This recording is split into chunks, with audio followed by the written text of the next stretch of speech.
Imagine a moment when the world holds its breath, as if a heart skips a beat before shattering with pain. A moment when the sky, once an endless canvas of stars and clouds, darkens, as though someone has drawn an inky veil from the depths of the earth, and you stand there, at the edge of a plain, feeling dust prick your skin like tiny needles, while a distant rumble, like the growl of a beast awakening in the depths, vibrates in your ribs. Warning of the end of all you know. This is no mere storm, no ordinary night falling too soon. This is the beginning of what chronicles of later ages will call the Toba eruption, a catastrophe that, scientists estimate, reduced humanity to a mere 3,000 souls, teetering on the brink of extinction, like a spark flickering in a cold wind. If you love stories that transport you to the heart of eras where every breath is a battle, where the scent of smoke mingles with the taste of ash on your tongue, give this video a like, subscribe to the channel to catch the next part, and drop a comment below. Have you ever imagined how close we came to vanishing? Tonight, we dive into that world, a world where you, listener, become one of them, feeling the chill that seeps into your bones, hearing the whisper of a wind carrying tidings of hope that barely glows. Settle in, dim the lights, let the narrator's voice wrap around you like a warm hide by the fire, and let the story unfold slowly, layer by layer, like mist rising over a river at dawn. You wake slowly, feeling the first rays of sunlight, still faint and golden, glide across your skin like the gentle touch of a loved one's fingers in the night. Your skin, toughened by the winds of the savannah, still holds the warmth of sleep, but already senses a faint chill, for the night was colder than usual, as if the spirits of ancestors whispered of changes creeping from the horizon. You are Amara, daughter of the River Clan's hunters, 20 summers old, your hair braided with ochre beads that glow red like the blood of an antelope on stone. Your eyes, dark and keen as a gazelle scanning for shadows in the grass, are accustomed to the rhythm of morning, to the way the dew-soaked grass crunches under your bare feet as you rise, stretching, feeling muscles, hardened from chasing prey, ache with a satisfying pain that recalls yesterday's hunt, where, with a spear in hand, you felt the pulse of the earth beneath your soles. The scent of smoke from last night's fire still curls in the air, thick and sweet, mingling with the aroma of dried meat hanging from acacia branches, and you breathe it deeply, like a sip of water from a spring, for it carries the taste of home, the taste of a life held by a fragile thread woven of fire, food, and kinship. Around you, the clan stirs slowly, like a river coming alive after drought. Your brother, Kalo, tall and broad, his shoulders scarred from clashes with leopards, tends the fire, and you hear the crackle of sparks, like tiny voices singing the song of morning, as smoke rises in a slender column, dancing in the golden light, casting soft shadows on the face of the elder Ella, who sits cross-legged, whispering a prayer to the spirits, her voice hoarse like wind through dry grass, yet calm like the roots of a tree holding the earth. You step closer, feeling the earth, warmed by the sun, massage the soles of your feet, soft and fertile, with clumps of clay sticking to your skin, reminding you of yesterday's rain that filled the river and brought fish, silvery and slick, now sizzling over the fire, hissing and spreading a scent that makes saliva pool in your mouth. Salty, with a hint of river water and smoke, each piece a promise of strength for the day. Ella lifts her eyes, her skin, wrinkled like baobab bark, glistening with sweat, and you see something new in her gaze. Not just the wisdom of years, but a shadow of unease, as if she heard the night's whispers carried by winds from distant lands, beyond the savannah, where mountains, as travelers told, breathe fire and ash. "Amara, child of my heart," she whispers, her voice low, like the rumble of drums at a ceremony, and you feel her words touch your skin like a cool breeze. "The sky is strange today. Look how the clouds gather not from the west but the east, as if spirits rise from the earth, not fall from the heavens." You lift your head, and indeed, the horizon, usually clear and blue as an ostrich egg, now hides behind a band of grey, slithering slowly, like a great snake awakening in the grass.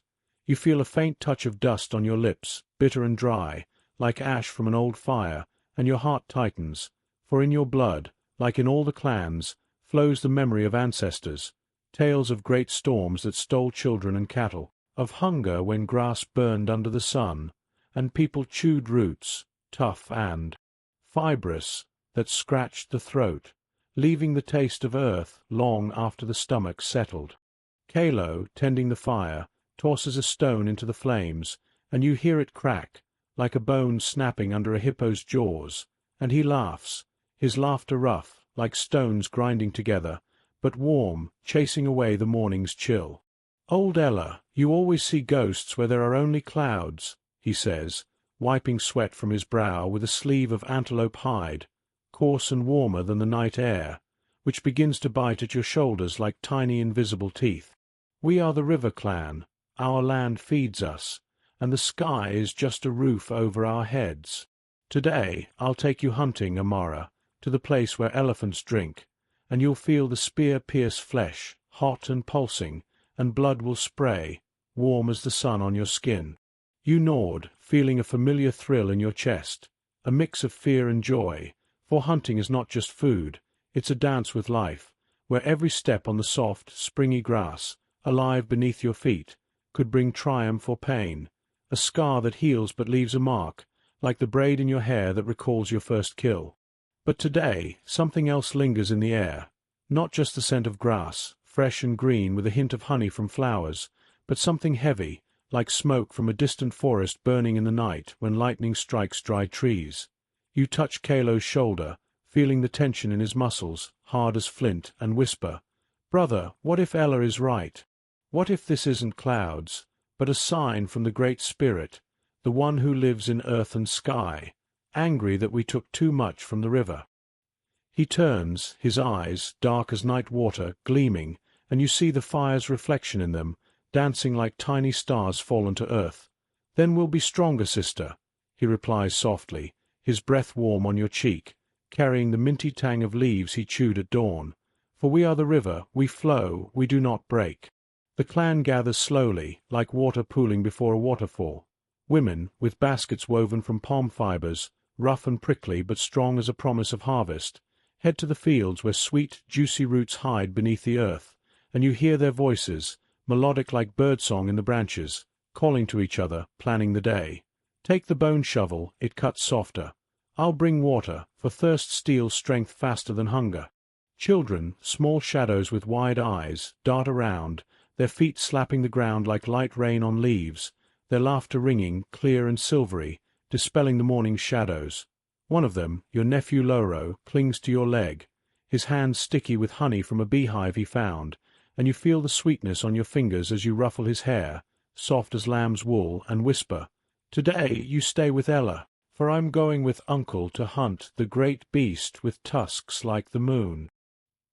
He looks up, eyes shining, reflecting the sky, still blue, but with that creeping grey band, like a cloud heavy with secrets.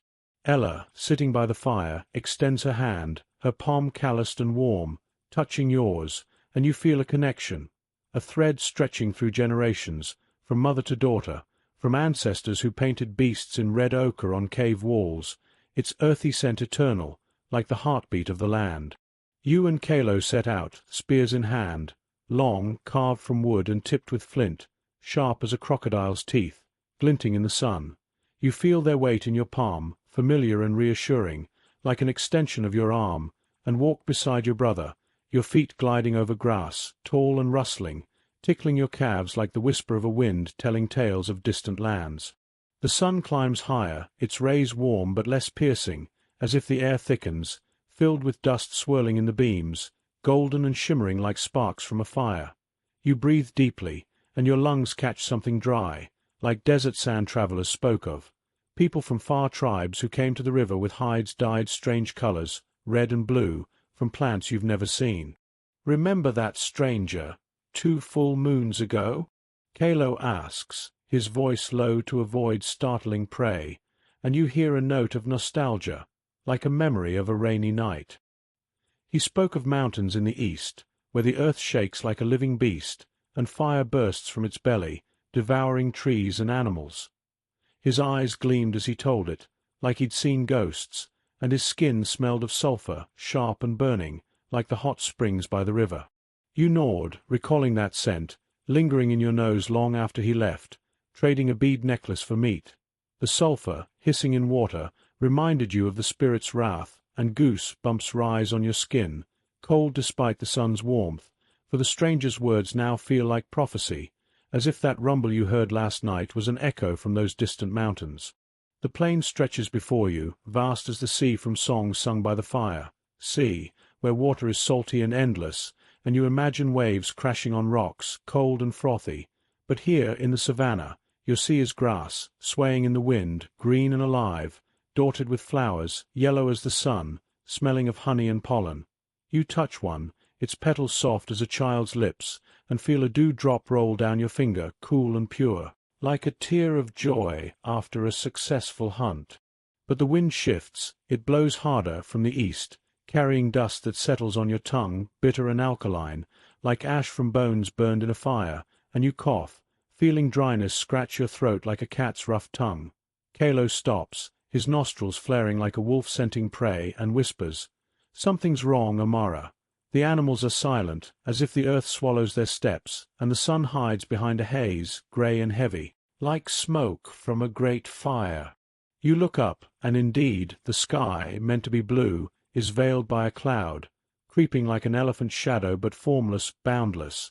It doesn't thunder like a storm, doesn't flash, just grows, slowly, relentlessly, and you feel a chill crawl down your spine, like invisible fingers brushing your vertebrae, promising a tempest you don't know. A memory surfaces, Ella's tale of the Great Change, when ancestors hid in caves as the sky rained ash snow, and people chewed bark, bitter and fibrous, tearing gums but keeping life in their bodies. You grab Kalo's hand, his skin warm and rough, and whisper, "We run back, Kalo. These aren't clouds, it's something bigger." You race back, feet pounding the earth in rhythm, like war drums, grass whipping your calves, leaving red welts that sting like bee stings, while dust rises in a cloud, stinging your eyes, tears streaming down your cheeks, salty and hot. You hear the distant rumble, clearer now, like the earth groaning as a wounded buffalo, and your heart hammers, loud as a drum calling the clan to council. The clan sees you from afar, figures flickering like shadows in the sun, running to meet you, their voices blending into a chorus of alarm, high and piercing, like a gazelle's cry before a lion's claws. Ella stands on a hill, her silhouette sharp against the darkening sky, arms outstretched as if embracing the world, her voice ringing, "The spirits have awoken. Prepare, my children, for the shadow comes from the east, from the land of fire, and it will swallow the sun." You collapse by the fire, feeling its warmth lick your skin, comforting and soothing, but the smoke is thicker now, tinged with sulphur that burns your nostrils, like breathing near a hot spring. Women grab baskets, filling them with roots, hard and earthy, crunching under fingers, while men check spears, their movements swift but precise, like a dance where each step is life. Children hide behind mothers, their eyes wide as drought-starved lakes, and you embrace Loro, feeling his heart beat against yours, fast and trembling like a bird's wing. "Don't fear, little son," you whisper, your lips brushing his forehead, warm and damp with tears. "We're together, and the fire won't fade." But the sky darkens faster, the cloud cloaking the sun like a vast hide thrown over the earth, and light dims to twilight, grey and cold. You feel the temperature drop, the air heavy, as if laden with moisture yet dry within, and dust settles everywhere.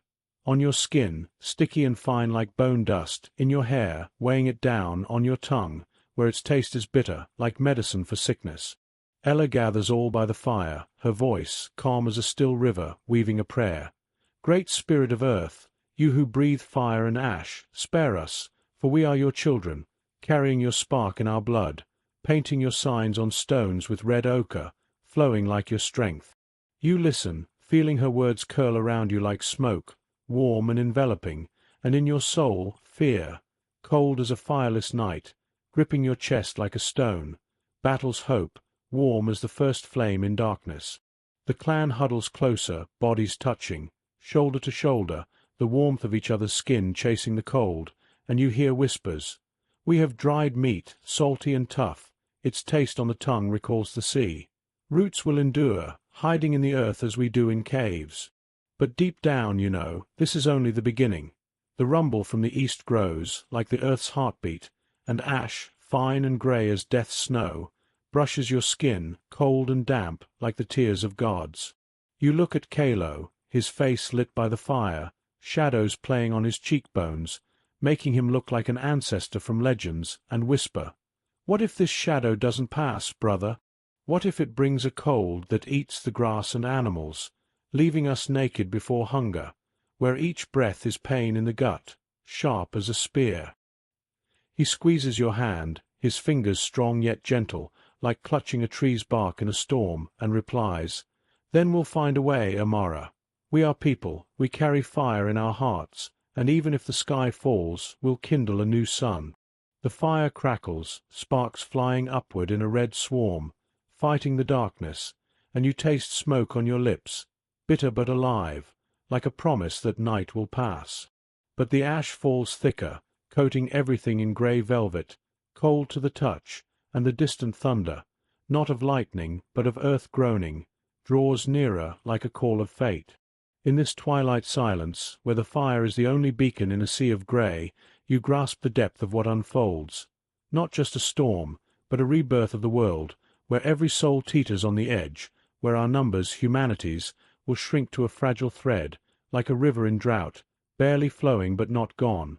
You feel empathy for ancestors, those whose bones lie beneath the earth, covered in ash, yet whose stories live in your blood, in songs by the fire, in drawings on cave walls where hands like yours touched ochre, red and warm, like life's blood.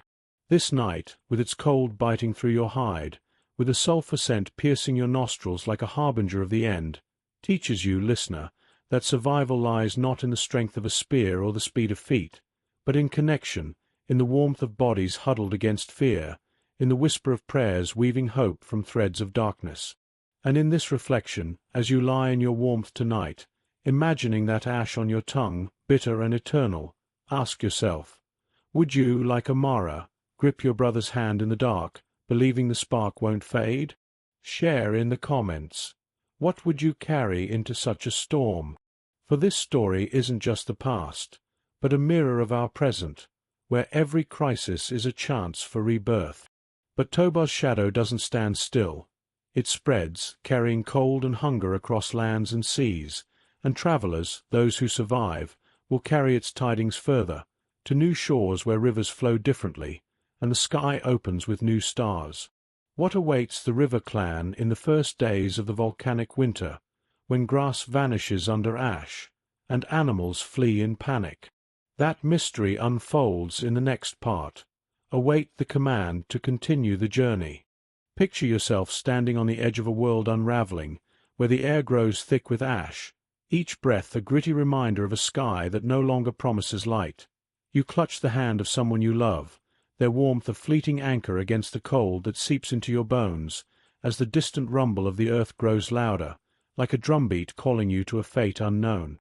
This is the second chapter of our journey into the shadow of the Toba eruption, roughly 74,000 years ago, when a supervolcano's wrath cloaked the world in a volcanic winter, starving the sun and testing the resilience of the river clan, and humanity itself, reduced to a flicker of life on the brink of extinction.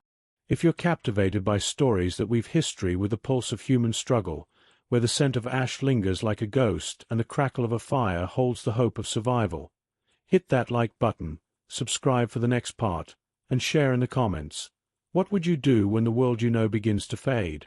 Settle back, let the narrator's voice wrap you in its calm embrace, like a blanket woven from the softest hide, and let this tale unfold, layer by layer, as we follow Amara and her clan into a darkening world, where every choice is a thread in the tapestry of survival. The fire sputters, its flames licking the air with a desperate hunger, casting fleeting shadows on the faces of the river clan, huddled close, their breaths visible in the cooling dusk, each puff a small cloud that dissolves into the grey haze settling over the camp like a shroud. You, Amara, kneel beside the fire, feeling its heat kiss your cheeks, a fleeting warmth that battles the chill creeping through your antelope hide tunic, rough against your skin, its familiar weight grounding you as the world shifts.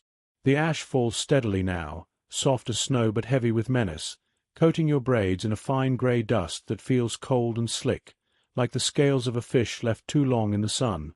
You shake your head, and the dust swirls, catching the firelight, shimmering briefly before sinking into the earth, which grows colder under your bare feet, no longer the warm, living soil that cradled your steps at dawn.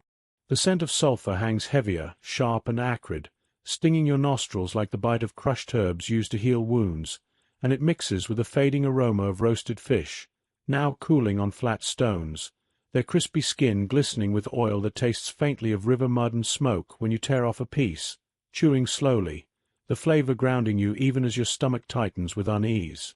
Around you, the clan moves with a quiet urgency, like ants before a flood. Women bundle dried meat and roots into woven baskets, their fingers quick but trembling, the coarse fibers scratching their palms, leaving faint red marks like whispers of pain. You hear the soft thump of baskets being stacked, the rustle of leaves stuffed between layers to keep the food dry, and the low murmurs of mothers soothing children, their voices a melody of comfort woven through the growing tension, like a lullaby sung against a storm. Kalo stands nearby, sharpening his spear with a flint blade, the scrape of stone onward rhythmic, like the heartbeat of the earth itself, steady yet strained. His breath is heavy, carrying the minty tang of leaves he chews to calm his nerves, and you catch his eye, seeing the same firelight flicker in his dark gaze, now shadowed with doubt. "Amara," he says, his voice low, barely rising above the crackle of the fire, "we can't stay here long. The animals will flee, and the river may turn to poison if this ash keeps falling." You nod, feeling the weight of his words settle in your chest like a stone, cold and unyielding, for the river is life. Its cool waters, tasting of minerals and life, have always fed the clan, its flow a song of gurgles and splashes that lulls you to sleep each night.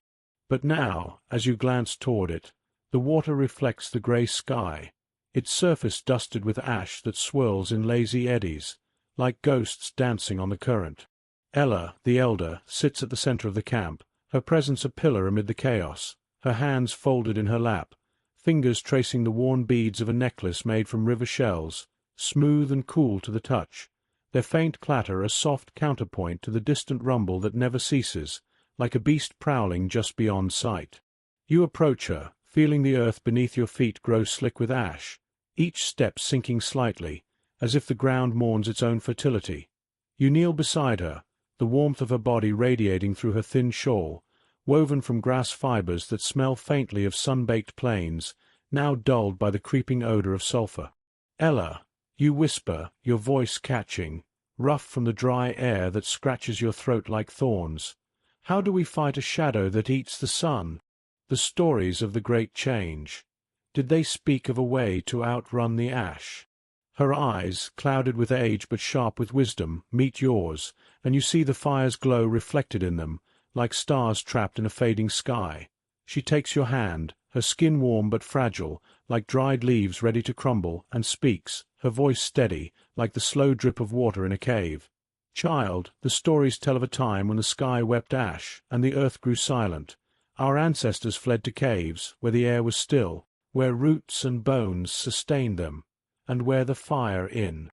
Their hearts burned brighter than the cold outside. But they did not run alone. They carried each other, their songs, their stories, like embers in a storm." You listen, feeling her words wrap around you like a warm wind, and your mind drifts to those ancestors, imagining their footsteps echoing in dark caves, their hands clutching torches that flickered against damp walls, the scent of wet stone and moss filling their lungs as they sang to keep fear at bay. You taste the bitterness of ash on your tongue, a gritty reminder of the present, and glance at the clan. Loro, your nephew, clings to his mother, her arms a shelter, her woven shawl soft against his cheek, smelling of grass and milk. Men test their spears, the wood smooth and warm from their grip, while women pack clay pots, their surfaces cool and slick, filled with water that sloshes gently, a sound like hope trapped in a vessel. The fire crackles louder, spitting sparks that dance upward, fighting the falling ash, and you feel a surge of resolve, warm as the flames, mingling with the cold fear that coils in your gut, sharp as a flint's edge. "We need to move," you say, standing, your voice firmer now, carrying over the murmurs, "to the caves by the river's bend, where the cliffs shield us from the wind."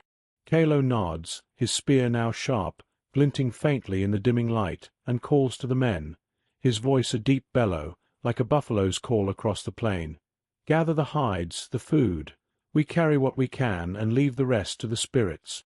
The clan moves as one, a living tide, their footsteps muffled by the ash that now blankets the ground, soft but heavy, like a blanket woven of sorrow. You help Loro's mother, Nia, tie a bundle of dried meat to her back, the sinew straps biting into her shoulders, their leathery texture rough against her skin, and you smell the faint saltiness of the meat, a reminder of days when the river gave freely. Nia's eyes, wide and dark, meet yours, and she whispers, "Amara, will the caves hold us all? Will the spirits hear our songs in the dark?" Her voice trembles like a reed in the wind, and you squeeze her hand, feeling the warmth of her palm, damp with sweat, and reply, "The caves have held our people before. Their walls carry the echoes of their voices, and we'll add ours, strong and unbroken."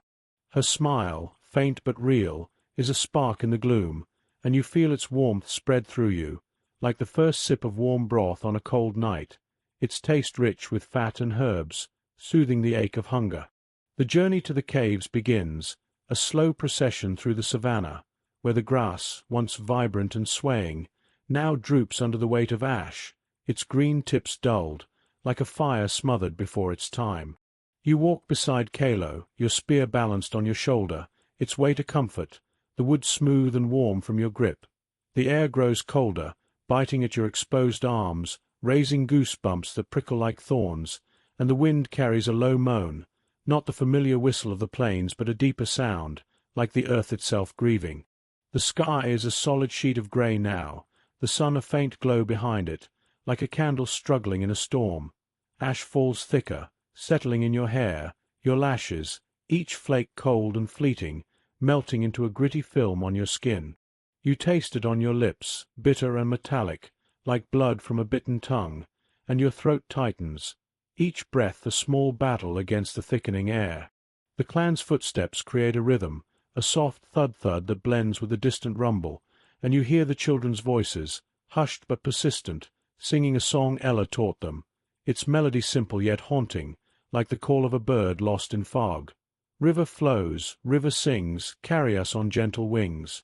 The words wrap around you, a thread of warmth in the cold, and you join in, your voice soft, blending with the others, the sound vibrating in your chest, grounding you against the chaos.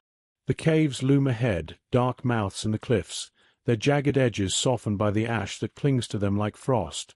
You feel a mix of relief and dread, for the caves are shelter, but also a cage, their walls cool and damp, smelling of earth and ancient stone, a scent that clings to your nostrils like a memory of eternity. As you approach, you hear the river nearby, its flow slower now, choked with ash, its once clear gurgle now a sluggish murmur, like a wounded animal dragging itself to rest. You pause, kneeling by the water, dipping your fingers into its surface, cold and silty, the ash swirling around them like a storm in miniature. You bring a drop to your lips, tasting the bitterness of earth and decay, a stark contrast to the sweet water you drank just days ago, its memory now a faint warmth in your throat. Kalo kneels beside you, his spear planted in the ground, its tip catching the faint light, and whispers, "The river feels it too, Amara. It's as if the earth itself is sick, coughing ash instead of breathing life." His words sink into you, heavy as the stones lining the riverbank, and you glance back at the clan, their silhouettes blurred by the falling ash, like figures in a dream fading into mist. Inside the cave, the air is still, heavy with the scent of wet stone and moss, cool against your skin, a relief from the ash-laden wind outside. You help Nia settle Loro on a bed of hides, their softness a comfort against the hard floor, and you smell the faint musk of the animals they once were, a reminder of hunts now distant.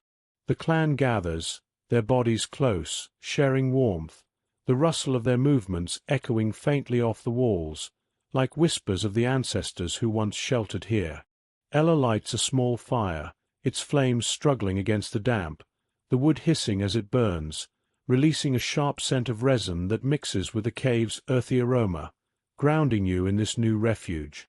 You sit beside her, feeling the fire's warmth on your face, a contrast to the cold stone at your back, smooth but unyielding, and ask, Ella, how long will the shadow last? Will the sun return, or will we live in this twilight, chewing roots until our teeth break? She looks at you, her eyes gleaming in the firelight, and says, "The shadow is a test, Amara. It hides the sun, but not forever. Our ancestors endured, and so will we, if we hold the fire, not just this one," she gestures to the flames, "but the one in here." She touches her chest, her hand trembling slightly, and you feel a surge of hope, warm as the fire, mingling with the fear that gnaws at you, cold as the cave's depths. The clan settles, their breaths a soft rhythm, like waves lapping at a shore, and you hear the faint drip of water somewhere deep in the cave, a steady pulse that calms your racing heart. You taste the last of the fish, its flavor now faint, dulled by the ash that coats everything, and pass a piece to Loro, his small hands clutching it eagerly, his eyes wide but trusting. Outside, the wind howls, carrying more ash, its sound a low wail, like a mother mourning a lost child, and you feel the weight of the unknown pressing down, heavy as the cliffs above. But within the cave, the fire holds strong, its light painting the walls with dancing shadows, like the spirits of ancestors watching over you. You look at Kalo, his face set, determined, and whisper, "What if the world beyond the cave changes forever, brother? What if the plains we know become a graveyard of ash?" He meets your gaze, his eyes fierce yet soft, and replies, "Then we'll walk through the ash, Amara, and find new plains, new rivers. We are the River Clan, and we carry the current in our blood." His words spark something in you, a flicker of defiance, warm and bright, like the fire before you, and you cling to it, even as the rumble grows louder, shaking the earth beneath you, a reminder that the shadow is spreading, carrying its cold embrace to other clans, other lands.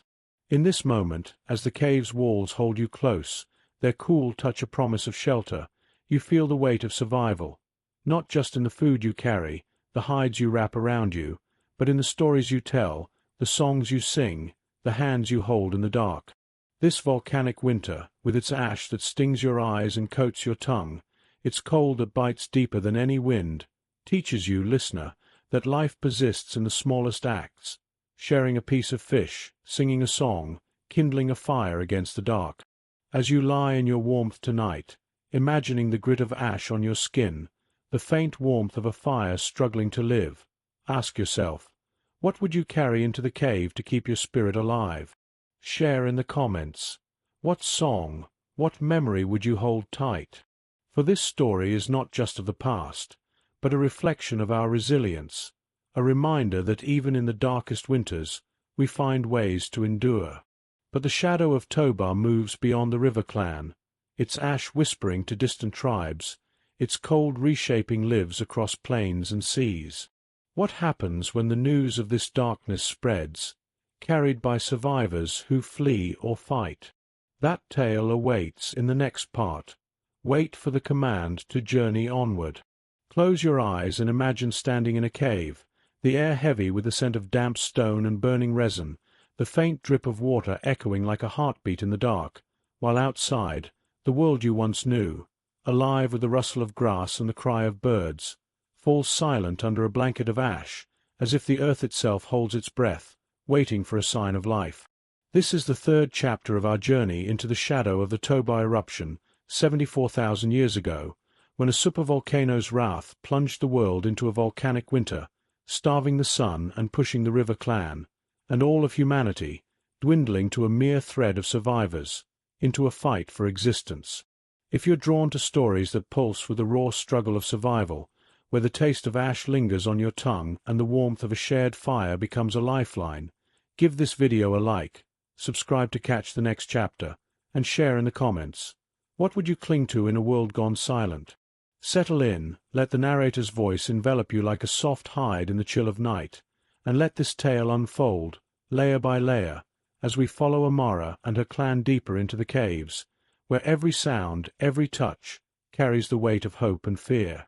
The cave's darkness wraps around you, Amara, like a mother's embrace, both comforting and confining, its walls cool and slick under your fingertips, their surface etched with faint grooves from ancient hands that once sought shelter here, leaving behind the earthy scent of moss and thyme.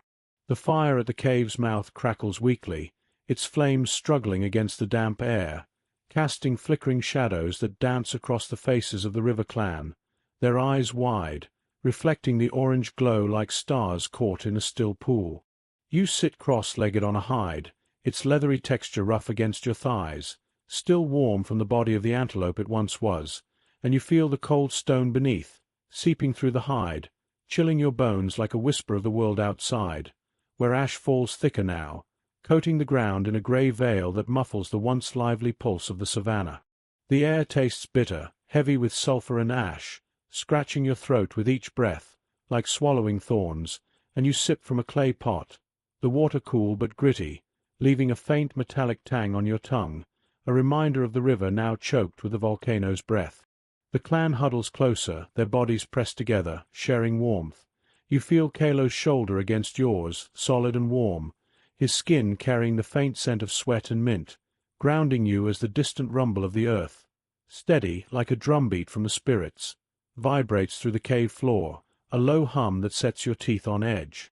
You look to Ella, the elder, seated near the fire, her hands weaving a basket from dried grass, its brittle strands snapping softly under her fingers, releasing a faint, sweet aroma that battles the sulphur's sting.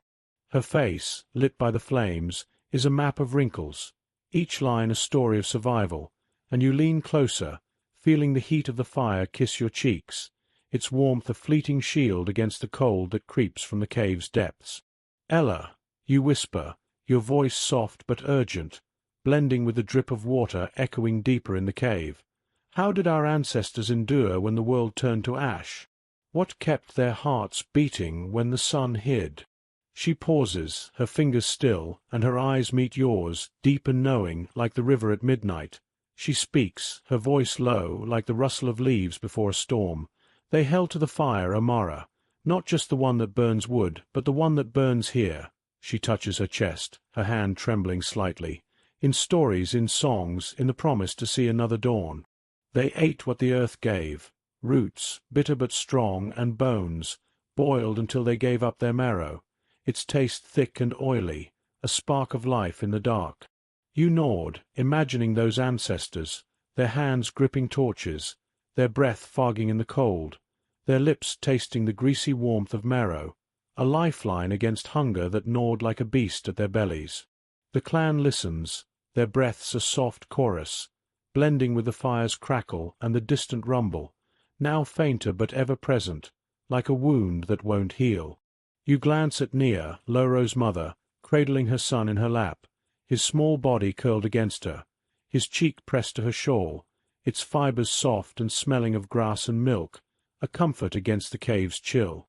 Loro's eyes are heavy, but he fights sleep, his fingers clutching a small bone carving of an antelope, its surface smooth from his touch, and you reach out, brushing his hair, soft as down, feeling his warmth seep into your palm.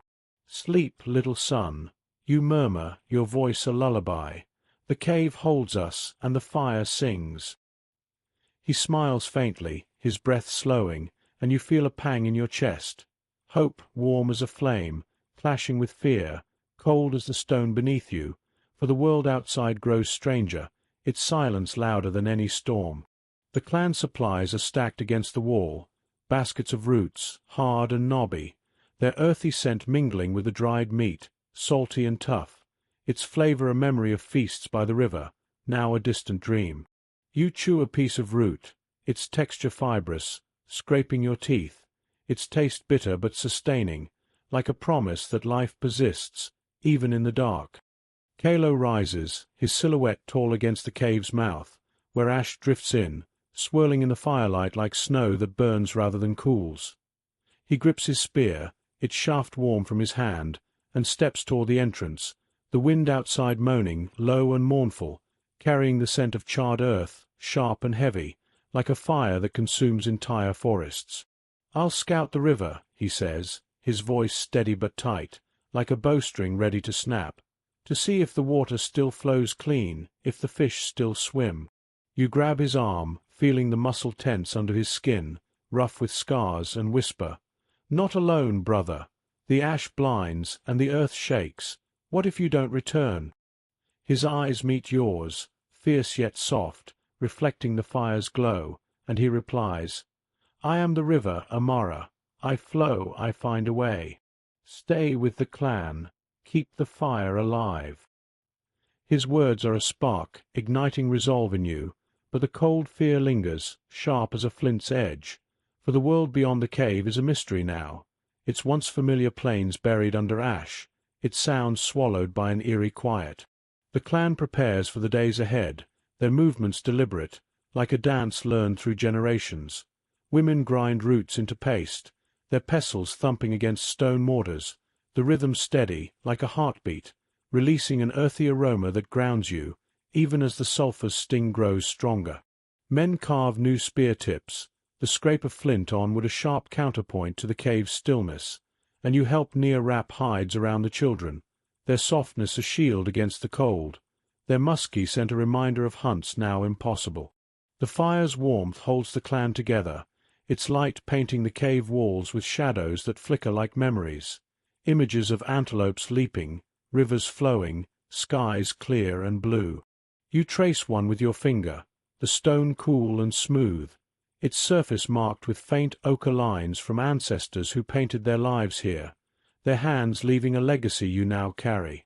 The scent of burning resin fills the air, sharp and sweet, a cleansing breath against the ashes' weight, and you feel a connection to those who came before, their strength flowing through you, like sap in a tree's roots.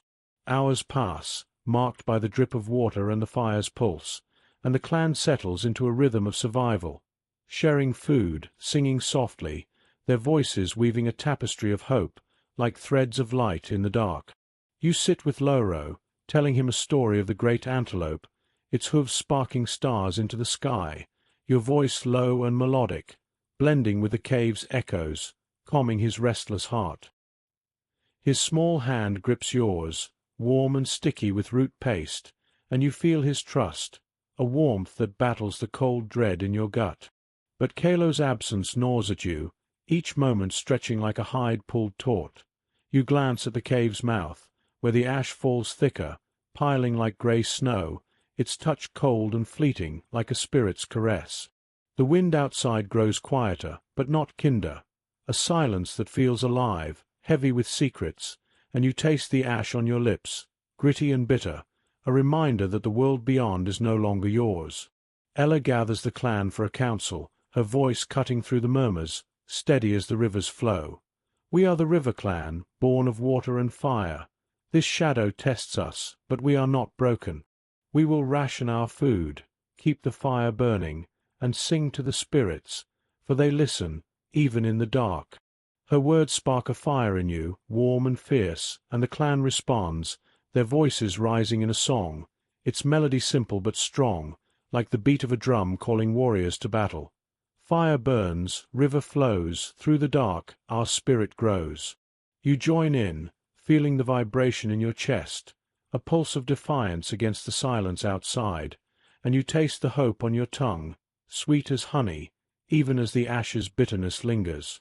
The cave feels alive now, its walls echoing with the clan's resolve, their warmth a shield against the cold that presses in, like a beast waiting to strike. But then a sound, a faint crunch of footsteps in the ash outside, deliberate and slow, like a hunter stalking prey. You freeze, your heart pounding, loud as the earth's rumble, and glance at Ella, her eyes narrowing, her hand tightening on her necklace, its shells clattering softly. The clan falls silent, the song dying on their lips, and you hear it again. Crunch, crunch, closer now, accompanied by a low cough, rough and strained, like someone choking on the ash-filled air. You grab your spear, its shaft warm and familiar, and creep toward the cave's mouth, the ash soft under your feet, cold and slick, like walking on a frozen river. The fire's light fades behind you, and the darkness grows, heavy with the scent of sulphur and earth, your breath quickening, fogging in the chill. "Kalo?" You call softly, your voice trembling, blending with the wind's low moan, and you wait, heart in your throat, for an answer, or for something else, something unknown, carried by the ash and silence. In this moment, as the cave holds you in its cold embrace, its walls echoing with the clan's songs and the drip of unseen water, you feel the fragility of life, a thread stretched thin, like a river in drought, yet unbroken.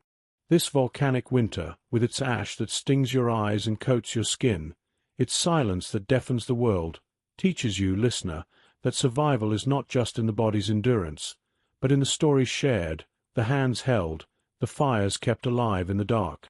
As you rest in your warmth tonight, imagining the cold stone under your feet, the bitter ash on your tongue, ask yourself, what would you say to those waiting in the cave to keep their spirits burning? Share in the comments. What story would you tell to light the dark? For this tale is not just history, but a mirror of our own resilience, a reminder that even in silence we find a voice. But the footsteps outside grow closer, their rhythm a question mark in the ash, carrying news of a world transformed, of other clans, other struggles. Who approaches the cave, friend or stranger, and what tidings do they bring? That story unfolds in the next part. Await the command to continue the journey. You, Amara, stand at the cave's entrance, your spear raised, its flint tip glinting faintly in the dim light that struggles through the ash-heavy sky, the air cold and gritty against your skin, like sand blown across a dry riverbed. Your breath catches, fogging in the chill, each exhale a small cloud that blends with the falling ash, soft and cold, settling on your braids like frost, weighing them down with a damp, ashen scent that clings to your nostrils, sharp as crushed flint. The fire behind you crackles, its warmth a distant comfort against your back, but your eyes are fixed on the grey veil outside, where the footsteps, crunch, crunch, grow louder, deliberate, like the tread of a hunter stalking prey, yet uneven, as if burdened by exhaustion or fear. The clan behind you holds its breath, their murmurs silenced, the cave filled only with the drip of water deep within, a steady pulse like the earth's own heartbeat, and the faint hiss of the fire, spitting sparks that dance upward, fighting the creeping cold. You feel Kalo's presence nearby, his shoulder brushing yours, his skin warm and rough with scars, the minty tang of his breath steadying you as he whispers, "Hold steady, sister. It could be friend or foe, but we face it together." His words are a spark, warm and grounding, but the cold fear in your gut twists, sharp as a thorn, for the world beyond the cave is no longer the savannah you knew, its grass now buried, its animals fled or dead under the ash that falls like a silent curse. The footsteps stop, and a figure emerges from the grey haze, a shadow at first, blurred by the ash that swirls like a storm in miniature. You squint, your eyes stinging from the grit, and see a man, tall but stooped, his body wrapped in a tattered hide, its edges frayed and dusted with ash, the faint smell of charred wood and sweat clinging to him as he steps closer. His face is gaunt, cheekbones sharp under skin smudged with grey, his eyes dark and hollow, like caves themselves, yet burning with a desperate light, like embers refusing to die. Behind him, another figure, a woman, smaller, her hair matted with ash, her arms cradling a bundle that moves faintly, a child perhaps, wrapped in a hide that smells of dried blood and earth. The man raises a hand, palm open, and speaks, his voice rough, like stone grinding against stone, each word heavy with the weight of a journey through a dying land. "We are of the Hill clan, from the ridges beyond the Great Plain. We seek shelter, for the Fire Mountain has taken our home, our herds, our sky." His words hang in the air, mingling with the sulphur's sting, and you feel a chill crawl up your spine, not from the cold but from the truth in his voice, raw and unyielding, like the earth's rumble that still echoes faintly, a reminder of the volcano's wrath. You lower your spear slightly, its weight steady in your hand, but your grip remains firm, for trust is a fragile thing in a world where hunger sharpens teeth and desperation sharpens spears. "I am Amara of the River Clan," you say, your voice steady but soft, blending with the cave's echoes, "and this is our elder, Ella. Speak. Why should we share our fire, our food, when the ash takes all?" The man steps closer, his feet sinking into the ash with a soft crunch, and you see the exhaustion in his frame, the way his shoulders sag, like a tree bent by a storm. The woman behind him coughs, a dry, hacking sound, and you notice the child in her arms, its small face pale, eyes closed, its breath shallow, like a bird too weak to sing. "I am Taro," the man says, his voice cracking, "and this is my sister Lyra and her son Miro. Our clan is gone, swallowed by the ash, choked by the air that burns the lungs. We bring no threat, only hands to work, stories to share, and a warning. The Fire Mountain's shadow spreads, and none can outrun it alone." His words sink into you, heavy as the ash on your skin, and you taste the bitterness on your tongue, gritty and metallic, a reminder that the world beyond is no longer a place of rivers and grass, but a graveyard of grey. Ella steps forward, her presence a calm anchor, her shawl slipping slightly to reveal shoulders thin but strong, smelling faintly of grass and thyme, and she studies Taro, her eyes sharp despite their cloudiness, like a hawk scanning the plains.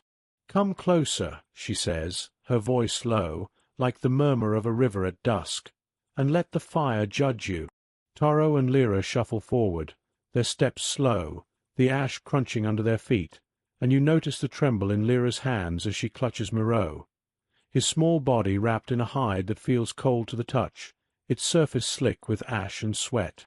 The clan watches, their breaths a soft rhythm, blending with the fire's crackle and the drip of water, and you feel their tension, a weight in the air, like the moment before a hunt when the antelope senses the spear. Ella kneels by Lyra, her hands gentle, tracing the child's face, and you see a flicker of warmth in her eyes, like a spark catching dry grass.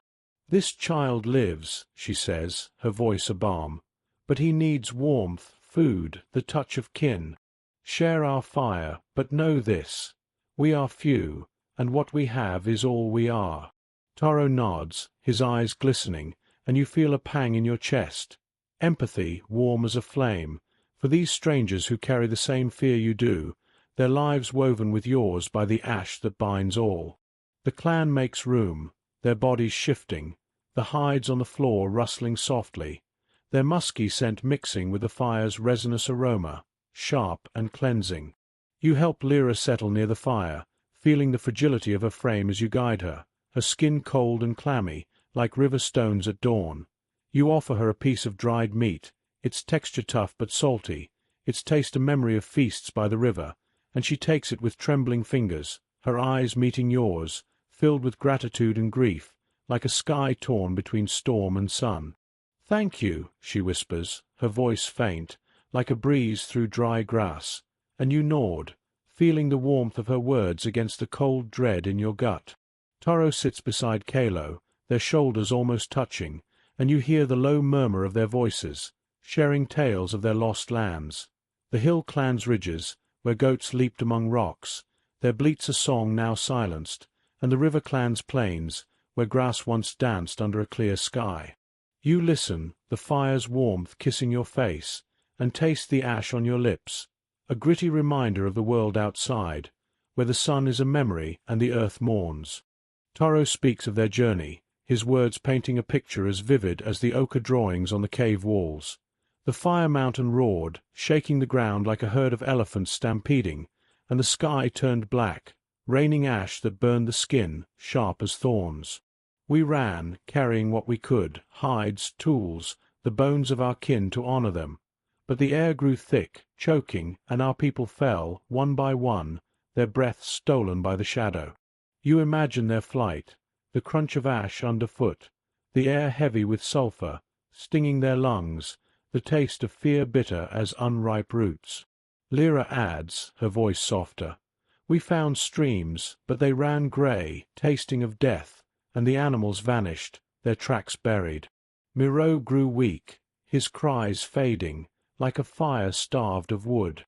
Her words cut you, sharp as a flint blade, and you glance at Loro, curled against Nia, his bone carving clutched tight, its smooth surface warm from his touch, and feel a surge of protectiveness, warm as the fire, for these children who carry the clan's future. The clan shares what they have, roots, ground into a paste that smells earthy and sticks to the fingers, its taste bitter but sustaining. Water, rationed from clay pots, cool but gritty, each sip a reminder of the river's betrayal, and stories, their words weaving a tapestry of resilience, like the songs sung by ancestors in these same caves. You join in, telling of the great antelope, its hooves sparking stars, your voice blending with the cave's echoes, soothing the children and grounding the adults. The fire burns brighter now, fed by branches Kalo gathered, their resin popping, releasing a sharp, sweet scent that battles the sulphur's sting, and you feel the clan's strength, fragile but fierce, like a spear's tip honed in desperation. But outside, the ash falls thicker, piling like snow, its touch cold and fleeting, and the silence grows heavier, broken only by the faint rumble, now a constant pulse, like the earth's anger refusing to sleep. Ella gathers the clan, her voice rising above the fire's crackle, steady as a river's flow. We are not alone in this shadow. The Hill clan joins us, their fire now ours. Together we hold the spark, the stories, the will to see the sun again. Her words ignite a warmth in you, spreading through your chest, and the clan responds, their voices rising in a chant, simple but strong. Fire lives, river flows, in our hearts the spirit grows. You sing, feeling the vibration in your throat, a defiance against the silence outside, and taste the hope on your tongue, sweet as honey, even as the ash's bitterness lingers. But Toro's warning echoes in your mind. The shadow spreads, reaching other clans, other lands, its cold reshaping the world. You glance at Kalo, his face set, his spear resting beside him, its flint tip sharp and ready, and whisper, "What if more come, brother? Can our fire hold them all?" He meets your gaze, his eyes fierce, and replies, "We'll make it burn brighter, Amara. The river clan does not break." His words are a spark, but the crunch of new footsteps outside, fainter but many, stirs the air, a question hanging in the ash-laden dark. In this cave, where the fire's light dances on walls marked by ancestors, where the scent of resin and earth holds you close, you feel the weight of connection, not just with your clan, but with strangers who carry the same spark, the same fear, the same hope. This volcanic winter, with its ash that stings your eyes and coats your skin, its silence that deafens the world, teaches you, listener, that survival is woven from shared burdens. Food, stories, warmth passed hand to hand. As you lie in your warmth tonight, imagining the cold ash on your skin, the faint pulse of a fire struggling to live, ask yourself, who would you welcome into your cave, and what would you share to keep the spark alive? Share in the comments. What gift would you offer a stranger in the dark? For this story is not just of the past, but a mirror of our own strength, a reminder that even in the deepest winter we find ways to endure. But the footsteps outside multiply, their rhythm a chorus of need, carrying whispers of other clans, other fires, seeking refuge in a world remade by ash. Who are these newcomers, and what do they bring? Hope, or a new shadow? That tale unfolds in the next part. Await the command to journey onward. You, Amara, stand near the cave's mouth, your spear gripped tightly, its wooden shaft smooth and warm from your palm, its flint tip catching the fire's faint glow, a small defiance against the grey veil outside, where ash falls like a silent snow, coating your braids in a cold, gritty film that smells of sulphur and earth, sharp and invasive, like a wound that won't heal. The fire behind you sputters, its flames licking at the damp air, releasing a sharp resinous scent that battles the ash's bitterness, while the clan huddles closer, their breaths a soft rhythm, blending with the drip of water deep in the cave, a steady pulse like the heartbeat of the earth itself. Kalo stands beside you, his shoulder brushing yours, his skin warm and rough with scars, his breath carrying the minty tang of chewed leaves, grounding you as the footsteps grow louder. Crunch, crunch, crunch. A chorus now, not singular, but a tide of movement, each step sinking into the ash with a soft, mournful sound, like the earth swallowing hope. You glance at Ella, the elder, seated by the fire, her hands still weaving a basket, its brittle grass snapping softly, releasing a faint, sweet aroma that clings to the air, a fragile reminder of the plains now lost. Her eyes, clouded but sharp, meet yours, and she nods, her voice low, like the murmur of a river at dusk. Amara, prepare the clan. The shadow brings many, and we must decide. Do we open our fire, or guard it? Her words sink into you, heavy as the stones lining the cave, and you feel a cold knot in your gut, sharp as a flint's edge. For the cave is small, the food scarce, and the fire fragile. The clan stirs, their movements tense, like antelopes sensing a predator. Women clutch baskets of roots, their knobby surfaces hard under their fingers, smelling of earth and survival, while men grip spears, their wood warm from their hands, the flint tips glinting like eyes in the dark.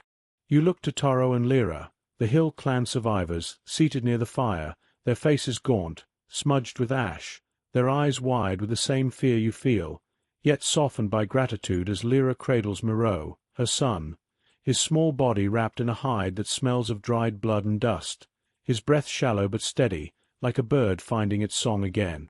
Toro rises, his tattered hide slipping from his shoulders, revealing skin marked by ash and exhaustion, and he steps toward you, his voice rough but earnest, like stone grinding against stone. We owe you our lives, River Clan, but if more come, we share the burden. Our hands, our strength, our stories. His words spark a warmth in you, like a flame catching dry grass, but the cold dread lingers, for the footsteps outside are many, and the cave's walls, cool and damp, their scent of moss and stone a constant reminder of their limits, cannot hold all who seek refuge. The footsteps halt, and shapes emerge from the ash, blurred at first, like spirits rising from a dream. You squint, your eyes stinging from the grit, and see a group, 10, perhaps 12, men, women, children, their bodies wrapped in hides and woven grass, dusted with ash that clings like a second skin, their faces hollow, eyes burning with desperation, like embers in a dying fire. A man steps forward, older than Toro, his hair grey and matted, his shoulders broad but stooped, carrying a staff carved with spirals, its wood smooth and warm from his grip, smelling faintly of sap and thyme. "I am Vero of the Stone Clan," he says, his voice deep, like the rumble of distant thunder, yet cracked with thirst. "From the valleys where the earth once sang with streams. The Fire Mountain has taken our homes, our fields, our kin. We seek your fire, your shelter, for we have walked through days of ash, our feet bleeding, our lungs burning with its bite." Behind him, a woman, her face lined with grief, holds a girl, no older than Loro, her eyes wide and frightened, clutching a small bundle of dried herbs, their sharp, green scent cutting through the sulphur, a faint promise of healing. You feel their exhaustion, heavy as the ash on your skin, and taste the bitterness on your tongue, gritty and metallic, a reminder that the shadow spares no one.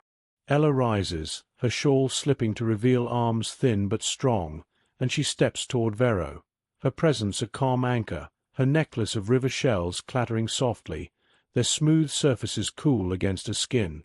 "Vero of the Stone Clan," she says, her voice steady, like the drip of water in the cave's depths. "Your words carry truth, but our fire is small, our food sparse. What do you bring to share, to keep the spark alive for all?" Vero kneels, his staff planted in the ash, and opens a bundle, revealing tools. Flint blades, sharp and gleaming, their edges cold to the touch. Bone needles, smooth and polished, smelling faintly of marrow, and a pouch of seeds, tiny and hard, their earthy scent a promise of fields that may never grow again.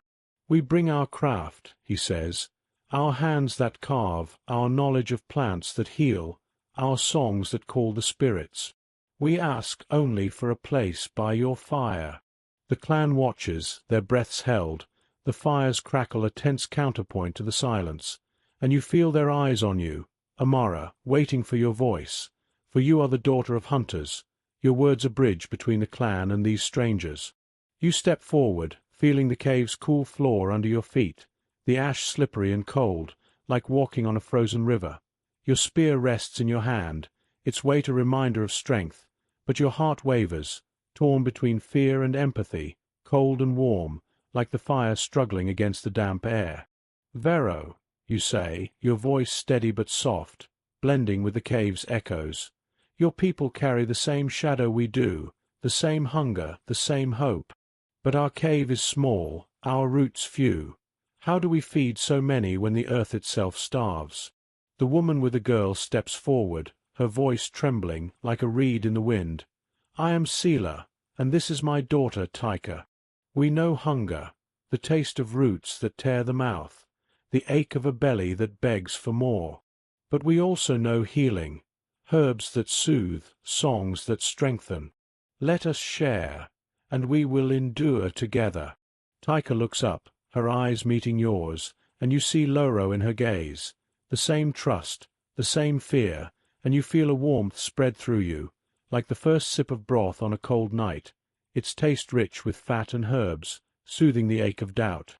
The clan murmurs, their voices a low hum, like bees before a storm, and you glance at Kalo, his face set, his spear still in hand, but his eyes soften, reflecting the fire's glow. Amara, he whispers, his breath warm on your cheek. We cannot turn them away. The river clan flows, it does not block the stream. You nod, feeling the weight of his words, and turn to Ella, who nods slowly, her hands tracing her shell necklace, its clatter a soft rhythm, like rain on leaves. Bring them to the fire, she says, her voice a command wrapped in calm. But know this, every mouth must work, every hand must hold the spark. The stone clan enters, their footsteps soft in the ash, their hides rustling, smelling of dust and distant valleys, and you help Sela settle Taika near Loro, their small hands meeting, their touch warm and trusting, like siblings sharing a secret. The cave feels fuller now, the air heavier with breath, the scent of bodies mingling with smoke and moss, grounding you in this new community, fragile but fierce. The clan shares what they have, roots, ground into a paste that sticks to the fingers, its taste bitter but sustaining.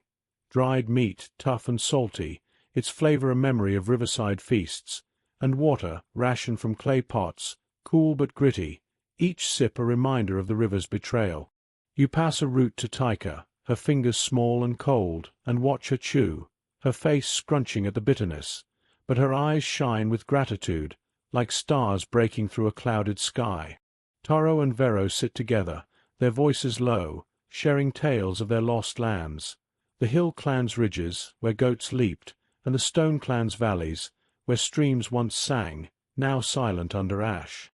You listen, the fire's warmth kissing your face, and feel the stories weave a bond, like threads in a basket, strong despite their fragility.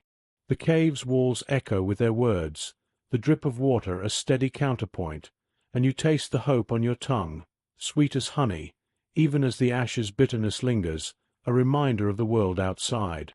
But the earth rumbles again, louder now, shaking the cave floor, sending a faint shower of dust from the ceiling, its touch cold and dry, like the breath of a dying land. The clan freezes, the children clinging to their mothers, their small hands gripping hides, their muskie sent a comfort against the fear. Ella rises, her voice cutting through the silence. The spirits test us, but we are many now, our fire stronger. Sing, share, hold the spark, for the shadow cannot take what we carry in our hearts. The clan responds, their voices rising in a chant, its melody weaving through the cave, strong and defiant. Fire burns, river flows, in our hearts the spirit grows. You sing, feeling the vibration in your chest, a pulse against the earth's anger, but the rumble grows, and with it, a new sound, faint but urgent, like the cry of a bird lost in the ash, coming from the river's bend. You glance at Kalo, his eyes narrowing, his spear raised, and whisper, "What now, brother? What else does the shadow bring?" He grips your hand, his fingers strong, and replies, "We face it, Amara, together." His words are a spark, but the cry grows louder, a call from the dark that could mean salvation, or danger. In this cave, where the fire's light dances on walls marked by ancestors, where the scent of smoke and earth holds you close, you feel the power of unity, not just with your clan, but with strangers who share your spark, your fear, your hope. This volcanic winter, with its ash that stings your eyes and coats your tongue, its rumble that shakes the earth, teaches you, listener, that survival is forged in the act of sharing. Food, stories, warmth passed from hand to hand. As you rest in your warmth tonight, imagining the cold ash on your skin, the faint cry in the dark, ask yourself, what would you give to keep a stranger's hope alive? Share in the comments. What gift would you offer in the cave's embrace? For this story is not just of the past, but a mirror of our own strength, a reminder that even in the deepest dark, we find light in each other. But the cry from the river grows louder, its source hidden in the ash, carrying whispers of a world beyond the cave, where new challenges await. What does this call bring, and how will it test the fragile bonds of the clans? That tale unfolds in the next part. Await the command to journey onward.